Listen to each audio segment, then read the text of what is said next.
प्रश्न 1। पूर्णांकों के जोड़ का जो गुणधर्म प्रदर्शित होता है उसका नाम लिखें। प्रश्न 1 का पहला, 5 प्लस -3 बराबर -3 प्लस 5। तो देखिए 5 प्लस -3, तो 5 प्लस -3 क्या होगा? 5 -3 और यहाँ पे हो जाएगा -3 प्लस 5। दोनों का उत्तर बराबर आएगा, तो 5 में से 3 घटाएंगे, कितना आएगा? 2।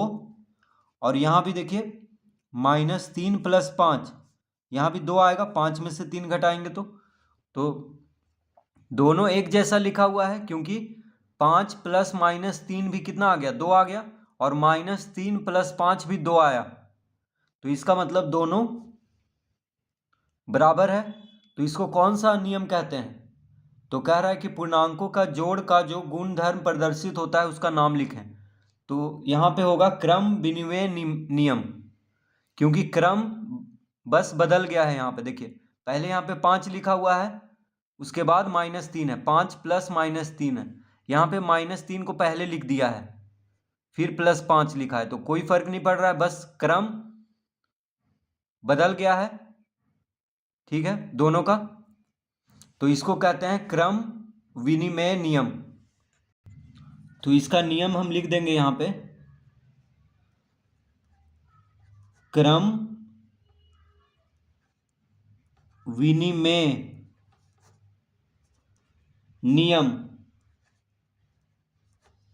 तो ये कौन सा नियम है? क्रम विनिमय नियम है, जोड़ का। तो जोड़ का क्रम विनिमय नियम में कोई फर्क नहीं पड़ता है, उत्तर बराबर ही आएगा। बस क्रम बदल देने से जोड़ में कोई फर्क नहीं पड़ता है, क्योंकि उत्तर जो आएगा बराबर ही आएगा। चाहे 5 में -3 जोड़ें या -3 में 5 जोड़ें, एक ही बात है। तो इसको कहते हैं जोड़ का क्रम विनिमय नियम।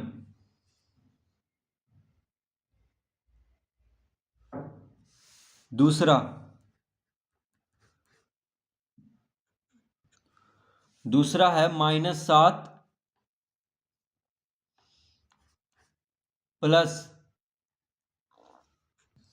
देखिए दूसरा में क्या है? -7 प्लस 1 प्लस -6 बराबर -7 प्लस 1 प्लस -6।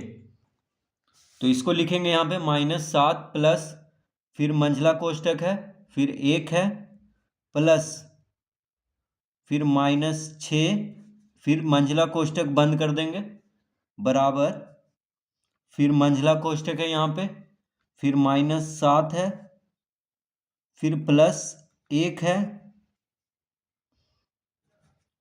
फिर प्लस -6 है। तो ये कौन सा नियम है जोड़ का? ठीक है, ये पूछ रहा है। देखिए अब इसको हल कर लेते हैं, उसके बाद ही समझ में आएगा। तो -7 प्लस, यहाँ पे मंझला कोष्टक लगा देंगे 1। अब देखिए कोष्टक हटाएंगे, ये छोटा कोष्टक हटाएंगे तो प्लस माइनस क्या हो जाएगा? माइनस। ठीक है, बराबर यहाँ पे हो जाएगा -7 प्लस 1, फिर प्लस माइनस। अब यहाँ पे भी देखिए कोष्टक के अंदर -6 है, इधर प्लस है, तो कोष्टक हटाएंगे तो प्लस माइनस माइनस हो जाएगा, यानी -6 लिखेंगे यहाँ पे। तो छोटा कोष्टक हटा लिए हैं तो इस तरह से हो जाएगा। यहाँ पे भी देखिए प्लस माइनस माइनस लिखेंगे, तो -7 प्लस, अब देखिए मंझला कोष्टक के अंदर जो है उसको पहले हल करना है, उसके बाद तो कोष्टक वाला पहले हल होता है। तो 1 में से 6 घटाएंगे तो -5 आ जाएगा। ठीक है, कितना आएगा? -5। इसको मंझला कोष्टक में बंद कर देंगे, बराबर। अब देखिए मंझला कोष्टक में है तो इस पहले कोष्टक हल होगा, उसके बाद जो बचा हुआ है वह हल होता है।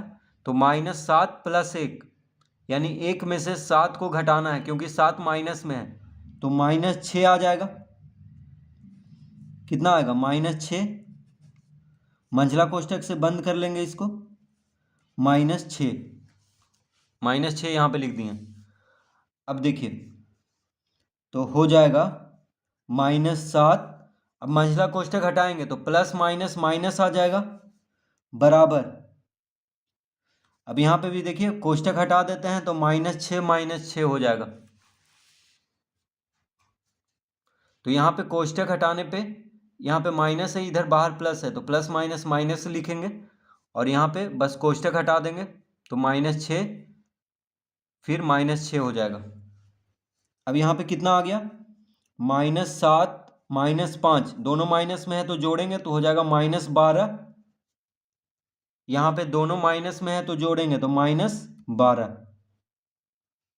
6 6 12।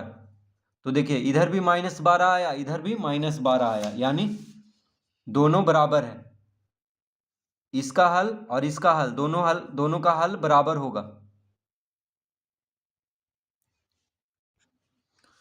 तो इसको कहते हैं साहचर्य नियम, जोड़ का साहचर्य नियम। तो साहचर्य नियम में क्या होता है, देखिए पहले यहाँ पे क्या कह रहा है, मंझला कोष्टक में ये दोनों है, यानी पहले ये दोनों को हल करना है। ठीक है, 1 प्लस -6 को पहले हल किए थे, देखिए इसको पहले हल किए थे कोष्टक में जो है, उसके बाद -7 को जोड़े थे। और इसमें क्या करना है, बस यहाँ पे क्या किया है, -7 और +1 को पहले देखिए मंझला कोष्टक में बंद कर दिया है, यानी पहले ये दोनों को हल करना है, उसके बाद -6 को जोड़ना है। तो यहाँ पे -7 बाहर है, ठीक है, और यहाँ पे -6 बाहर है कोष्टक के बाहर। तो इसमें देखिए पहले ये दोनों हल किए थे, 1 और +6, 1 प्लस -6 पहले हल हुआ था, और यहाँ पे -7 + 1 पहले हल होगा। ठीक है, तो कोई फर्क नहीं पड़ रहा है क्योंकि तीनों जोड़ में है। ठीक है, तो जोड़ में चाहे ये दोनों को पहले जोड़ें या ये दोनों को पहले जोड़ करके फिर इससे जोड़ें, कोई फर्क नहीं पड़ता है। तो जोड़ में क्या होता है, देखिए ये दोनों को पहले जोड़ करके फिर इससे जोड़ें, कोई फर्क नहीं पड़ेगा। उसी तरह ये दोनों को जोड़ करके फिर इससे जोड़ें, कोई फर्क नहीं पड़ेगा, क्योंकि जोड़ में किसी को भी पहले जोड़ें उत्तर बराबर ही आएगा। तो बस यहाँ पे -7 और +1 को कोष्टक के अंदर लिया है, और यहाँ पे 1 और -6 को कोष्टक के अंदर लिया है। ठीक है, तो ये कौन सा गुण हो गया, योग का साहचर्य नियम। तो इसको हम लिखेंगे यहाँ पे, कौन सा गुण है,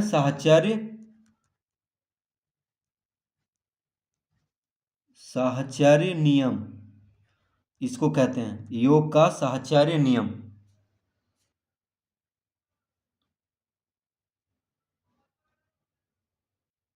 तो इसका उत्तर आएगा साहचर्य नियम।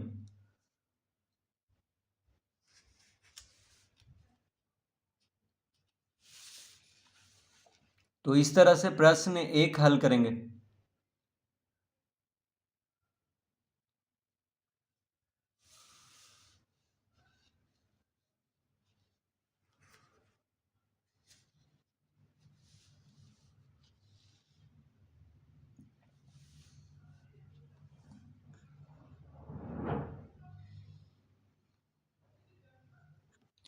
प्रश्न 2, निम्नलिखित पूर्णांकों के योज्य प्रतिलोम लिखें। प्रश्न 2 का पहला है 10। तो 10 का योज्य प्रतिलोम, तो देखिए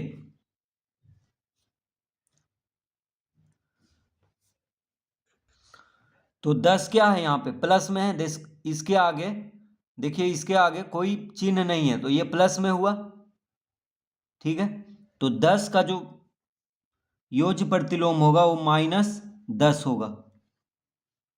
प्लस में है तो माइनस का चिन्ह लगा देंगे, अगर माइनस में रहता तो प्लस का चिन्ह लगा देते। तो 10 प्लस में है, यहाँ पे कोई चिन्ह नहीं है आगे, तो प्लस में हुआ ये, तो 10 का योज्य प्रतिलोम हो जाएगा -10, बस माइनस लगा देंगे। दूसरा में क्या कह रहा है, -3, तो -3 का योज्य प्रतिलोम, देखिए 3 माइनस में है तो माइनस हटा देंगे तो प्लस में आ जाएगा। तो -3 का योज्य प्रतिलोम हो जाएगा 3, यानी +3 कहें या 3 कहें एक ही बात है, प्लस लिखें आगे या ना लिखें, ये प्लस में ही रहेगा। ठीक है, तो -3 का योज्य प्रतिलोम क्या हो जाएगा? 3। तीसरा -9। अब देखिए -9 का योज्य प्रतिलोम, 9 क्या है? माइनस में है, तो माइनस हटा देंगे यानी +9 हो जाएगा, तो सिर्फ 9 लिखेंगे।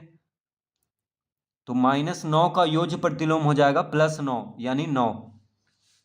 तो +9 कहें या 9 कहें एक ही बात है, +3 कहें या 3 कहें एक ही बात है। शून्य, तो शून्य का, अब देखिए शून्य प्लस में रहे चाहे माइनस में रहे, शून्य तो शून्य ही रहेगा। तो शून्य का योज्य प्रतिलोम बस शून्य ही होगा, क्योंकि शून्य माइनस में, -0 कहें या +0 कहें कोई मतलब नहीं होता है, तो शून्य का योज्य प्रतिलोम शून्य होगा। तो बस योज्य प्रतिलोम में क्या करना है, जो प्लस में है उसको माइनस बना देना है और जो माइनस में है उसको प्लस में कर देना है। तीसरा प्रश्न 3, निम्नलिखित में पूर्णांकों का योज्य तत्समक पहचानें। तो देखिए पहला में 1 दिया हुआ है, दूसरा ऑप्शन में 0 है, तीसरा ऑप्शन में -1 है और चौथा ऑप्शन में इनमें कोई नहीं, इनमें कोई नहीं।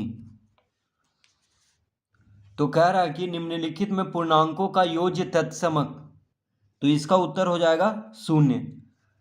किसी भी पूर्णांक का योज्य तत्समक होता है 0, तो इसका उत्तर आएगा 0। तो पूर्णांकों का योज्य तत्समक क्या होता है? 0 होता है। पूर्णांकों का योज्य तत्समक होता है 0, तो इसका उत्तर आएगा ऑप्शन दूसरा 0।